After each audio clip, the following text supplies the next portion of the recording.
I went to church yesterday and it was the fourth Sunday of Easter. I didn't even realize that. I'm still learning a lot about everything, like around faith and teachings, etc.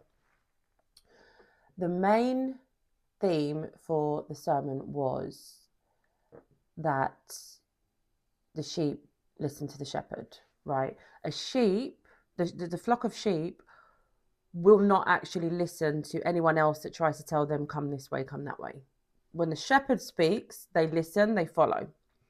And this is what we as believers need to do, right? Follow the teachings, follow the guidance.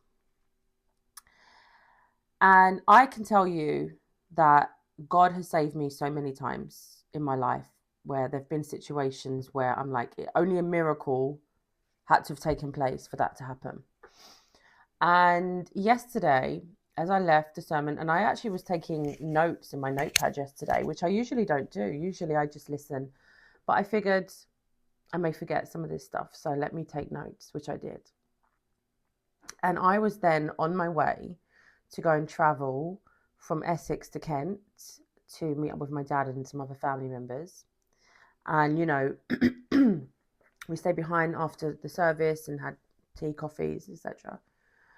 And I was kind of in a rush, but I said to myself, I didn't even say to myself, in fact, I just heard a voice say to me, check your tires. And that's not practice for me to do, to just, before an hour's journey on the road to just say, oh, let me go to Quick Fit and check my tires. I just, they don't look like they're flat. I'm just going to keep going. Or, they look, maybe they're a bit soft and I might just pump them up, but that's the most. I will not be going to a mechanic to say, can you look at my tires? But yesterday, something in me just said, don't get on that motorway. And I mean, I was literally get to the roundabout where I could have turned right to the motorway or left to go towards the mechanic, and I chose left. When I got to the mechanic, he took a look and it wasn't immediately obvious that there was a problem with the wear of the tires from the front. But when he looked in, he could see that the white line was around the tire, which meant that it was completely worn. And the other two tires also needed replacing. And I just thought, wow, look at that. He even went as far as to say, I told him what my plans were, that if I would have gone on the motorway, the chances are the tire would have blown. And that's seriously dangerous. So I just thought to myself, wow, look at that. The message was listen to the shepherd and also just listen out for when God is trying to speak to you. And that's exactly what happened yesterday.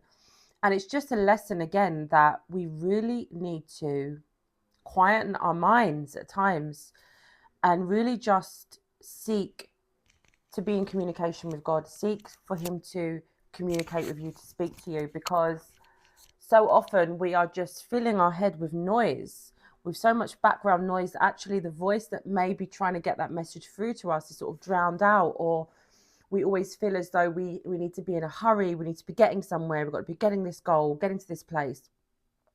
But how often do we really slow down just to hear any thoughts that might come up for us?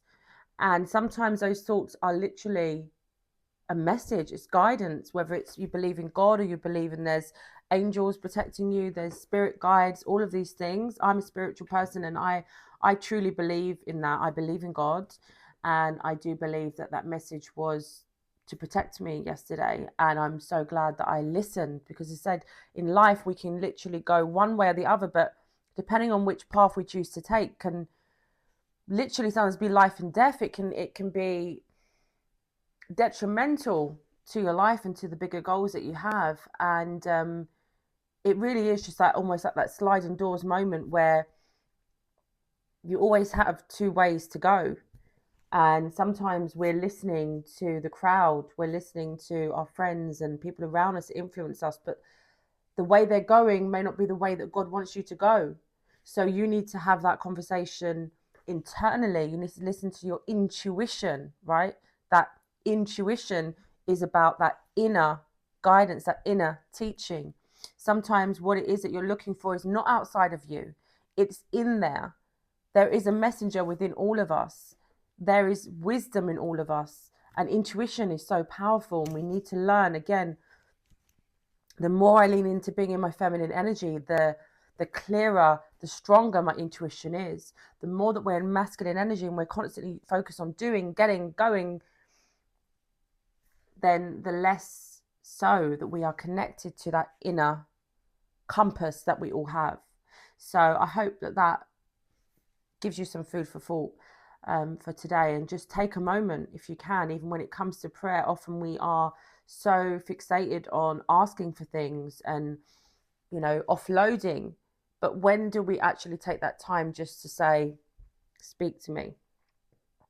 What do you want? Use me. What do you want from me? What do you need me to do? Where do you want me to go? These are questions that I feel we need to start thinking about and asking God for those answers.